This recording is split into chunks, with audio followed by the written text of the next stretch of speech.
Bonjour! On est reparti pour un enfer minute où je vais vous présenter trois articles, trois sujets différents. À la fin, vous allez me dire lequel est votre préféré, mais je crois que je le sais déjà.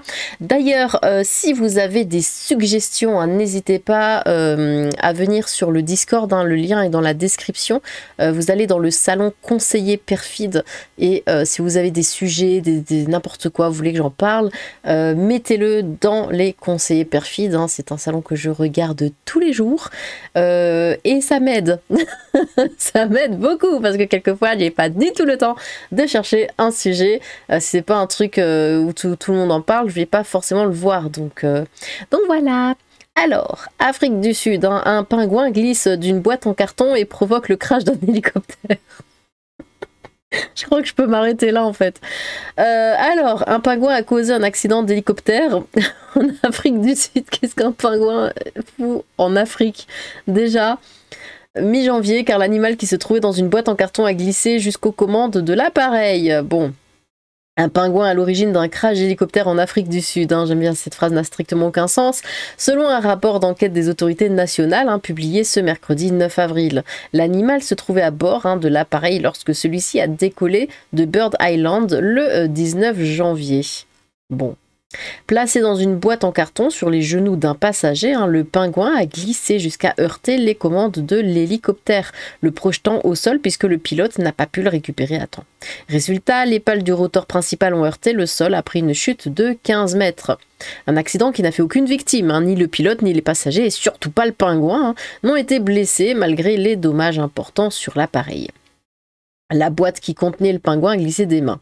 Selon les autorités sud-africaines, cet accident s'explique par l'absence de confinement sécurisé pour le pingouin. Tu mets pas un pingouin dans une boîte en carton que tu tiens sur tes genoux, enfin.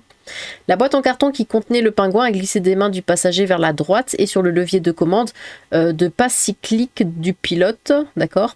En conséquence, le pilote a perdu le contrôle de l'hélicoptère, détaillent les enquêteurs.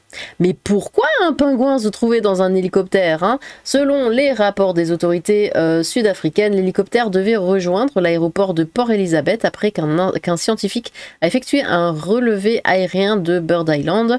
Le spécialiste a demandé qu'il ramène l'un des manchots. Il faudrait savoir, c'est un manchot, c'est un pingouin. Le pilote a accepté la demande et le manchot, c'est plus un pingouin, il s'est transformé en manchot, a été placé dans une boîte en carton, expliquent les enquêteurs. Non, ce qui est le plus incroyable, c'est qu'un pingouin se soit transformé en manchot dans cette histoire. Grande de 3 hectares, l'île de Bird Island est une réserve naturelle à l'ouest du pays où se trouvent des manchots, des otaries et des manchots. Il n'y a plus de pingouins, mais il y a 2 fois des manchots. Bon, alors, suite. Une entreprise américaine assure avoir redonné vie au loup de Game of Thrones. Vous voyez ce que ça fait les séries? Le loup sinistre, alors bon... On peut plus rien faire avec les dinosaures, heureusement, parce que qu'est-ce qu'ils essaieraient de faire avec Jurassic Park, mon Dieu. Le loup sinistre s'est éteint il y a 12 500 ans. L'entreprise Colossal Science dit avoir réussi à le ramener de l'extinction. Alors pourquoi il s'est éteint? Je vais faire mon Malcolm là, mais pourquoi il s'est éteint? Si l'espèce s'est éteinte, c'est parce qu'il y avait une raison, non? Ils ont des prénoms mythiques, Romulus et Rémus, comme les frères jumeaux fondateurs de Rome, dont dans la mythologie romaine, et Khaleesi, du nom d'Othraki de Daenerys Targaryen, là dans la saga Game of Thrones. Ça fait pitié. Il serait de nouveaux spécimens d'une espèce disparue, Enochiondyrus. Le loup sinistre, Canis dirus, a vécu sur le territoire nord-américain jusqu'à il y a environ 10 000 ans. Il avait l'allure d'un grand loup au pelage blanc, comme dans, oui, Game of Thrones. Et du coup, juste à cause de la série, ils ont refait. La première des extinctions du coup du monde, la société Colossal Bioscience a annoncé lundi la première je vais y arriver. La première des extinctions, mais c'est pas normal ce mot, du monde par le biais d'une offensive médiatique massive. La une du magazine Time, des articles dans les réputés New York Times et New Yorker, mais aussi The Hollywood Reporter, pour lesquels les chiots ont été photographiés sur le trône de fer. C'est des loups, c'est des chiots. Non, faudrait savoir au bout d'un moment. Hein. Avant, c'était des manchots, des pingouins. Maintenant, c'est des loups, des chiens. On sait plus.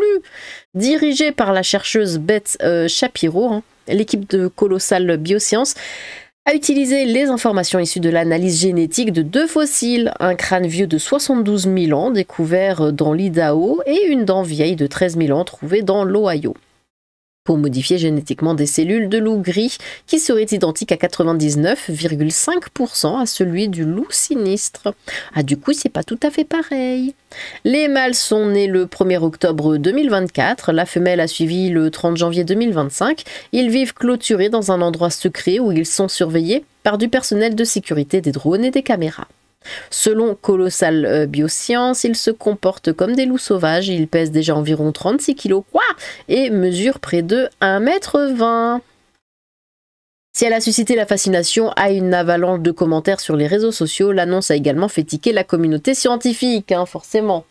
L'hebdomadaire scientifique New Scientist a immédiatement riposté. Hein. Colossal Biosciences prétend que 3 petits nés récemment sont des loups sinistres, mais il s'agit en fait de loups gris ayant subi des modifications génétiques destinées à les faire ressembler à l'espèce disparue, résume le magazine. Tout dépend de la façon dont on définit les espèces, a réagi Beth Shapiro dans le magazine. Ouais, qu'il soit vrai, pas vrai, après bon, tout dépend, hein. Les concepts d'espèces sont des systèmes de classification humains et tout le monde peut être en désaccord et tout le monde peut avoir raison. Ah bah c'est facile ça. Vous pouvez utiliser le concept phylogénétique des espèces pour déterminer ce que vous allez appeler une espèce, ce qui est ce que vous sous-entendez. Nous utilisons le concept morphologique des espèces et disons s'ils ressemblent à cet animal, alors ils appartiennent à cette espèce d'animal. Avec la même technique, l'entreprise américaine veut faire revenir d'autres espèces disparues, comme le mammouth. Mais pourquoi? Ou le tigre de Tasmanie. Qu'est-ce que ça apporterait de faire revenir un mammouth? L'objectif serait également de maintenir en vie des espèces animales menacées d'extinction. Ça, je veux bien. Mais pourquoi tu veux faire revenir un mammouth? On n'a pas besoin de mammouth. Ah, ils ont eu leur chance. C'est fini, là. Ça suffit. Alors, ici, on a le Parisien qui nous dit que... Alors, je vais dire dog. Voilà, comme le chien en anglais. Que la dog, eh ben c'est bien. Et le pire, c'est que c'est vrai. Enfin, c'est vrai, c'est ce qu'ils disent. Hein. Je dis pas que la dog, c'est bien. Une découverte vraiment unique. La consommation de dog a-t-elle protégé certains rescapés du 7 octobre des traumatismes? Une étude de chercheurs de l'université d'Haïfa en Israël suggère que les personnes sous l'influence de la MDMA ont des symptômes de stress post-traumatique moins graves que les autres rescapés des attaques du Hamas du 7 octobre. Et du coup, dans cet article, ils disent « C'est bien, doguez-vous !» Mais c'est vrai en plus. C'est une découverte vraiment unique. Et ils sont contents. Ils sont à fond. Jugerot, Admont, parce que vu le monde dans lequel on vit, en fait, ils sont là, ouais, on va tous se doguer, et puis comme ça, on le vivra beaucoup mieux. Elle n'a jamais été signalée auparavant, car elle n'a jamais été étudiée auparavant. Le chercheur de l'université d'Haïfa en Israël est à l'origine de l'étude qui a suivi quelques 657 survivants des attaques du 7 octobre au festival Nova. Parmi les rescapés, certains avaient consommé des substances psychotropes, offrant la possibilité d'étudier leurs effets sur les traumatismes. L'étude suggère que les personnes sous l'influence de la MDMA, principe actif de l'Insani, présentaient des résultats intermédiaires significativement meilleurs que celles ayant consommé d'autres substances ou aucune substance du tout. Plus précisément, les personnes ont plus d'interactions sociales et une meilleure qualité de sommeil juste après le traumatisme, entraînant des niveaux réduits de détresse psychologique et des symptômes de stress post-traumatique moins graves. Une légère protection psychologique. Nous ne savons rien sur la réponse au traumatisme lorsque les gens, pendant l'attaque ou l'événement traumatique, sont sous l'influence de substances spécifiques comme le cannabis, l'alcool et les psychédéliques comme le LSD et la mnemnia. Bon, je fais quand même gaffe. A priori, j'aurais l'impression que si quelque chose comme ça m'arrivait, je voudrais autant que possible être maître de moi, préservé de toute influence externe ou de substance, ajoute-t-il. Mais ce n'est pas ce que nous avons constaté et c'est ce qui nous a beaucoup surpris. Si la MDMA, dont la consommation est illégale en Israël, pourrait avoir apporté une légère protection psychologique, le niveau global de TSPT parmi les survivants de Nova reste extrêmement élevé, insiste toutefois le chercheur. De plus, note-t-il, l'étude récemment acceptée pour publication par le World Psychiatry Journal est teintée par un biais de survie, aucun enseignement ne pouvant être tiré de ceux qui ont péri. Je n'avais pas vraiment peur pour moi-même. Rencontré par l'AFP au mémorial dressé sur le site du festival à Riem, dans le sud d'Israël, Shai Klein-Weinstein confie toujours lutter avec le traumatisme et suivre une thérapie. La MMA pourrait toutefois avoir quelque peu atténué ses symptômes, hein, dit-il, tout en se gardant bien de suggérer que cette substance puisse l'avoir sauvé ou protégé. Je ne connais personne qui aurait survécu parce qu'il avait pris de la MMA, hein, souligne-t-il. Nous étions tous aussi vulnérables les uns que les autres, tous dans la même situation, mais, ajoute-t-il, Nani est connu comme la langue de l'amour, ça donne juste envie de prendre ses amis dans ses bras, de rire et de sourire. Quand tout cela s'est produit, j'ai remarqué que je n'avais pas vraiment peur pour moi-même, se souvient-il. Ma seule inquiétude, c'était de ne pas pouvoir aider mes amis ou qu'il leur arrive quelque chose et que je sois totalement inutile, incapable de faire quoi que ce soit. C'était un sentiment horrible de ne pas maîtriser la situation. Psychologue spécialisé dans les traumatismes et responsable de la division résilience de l'organisation de secouristes Zaka, Vered Adzmon Mesolalem, dit ne pas être surpris des résultats intermédiaires de l'étude. Cette recherche est très importante pour continuer à développer des réponses adaptées au traumatisme extrême, explique-t-elle. Donc on va tous se faire donguer, comme ça on pourra surmonter tous les attentats qui se passent tous les ans, tous les jours même maintenant. Nous devons passer à l'étape suivante, qui inclut des traitements utilisant des psychédéliques. Vous voyez, je mens pas, c'est vraiment ce qu'ils veulent faire. Pour guérir réellement et à grande échelle, qui veulent doguer les gens. Pas seulement pour les personnes qui étaient à Nova, mais pour toutes celles qui souffrent de stress post-traumatique, ajoute-t-elle. En 2023, l'Australie est devenue le premier pays à légaliser le MMA pour traiter la tête pétée.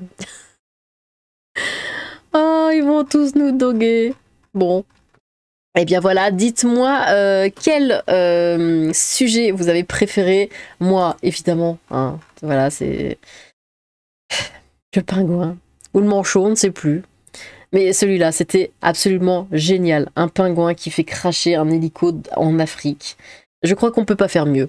Dites-moi lequel de ces 3 sujets vous avez préféré dans les commentaires. J'ai hâte de vous lire. Sur ce, tchou!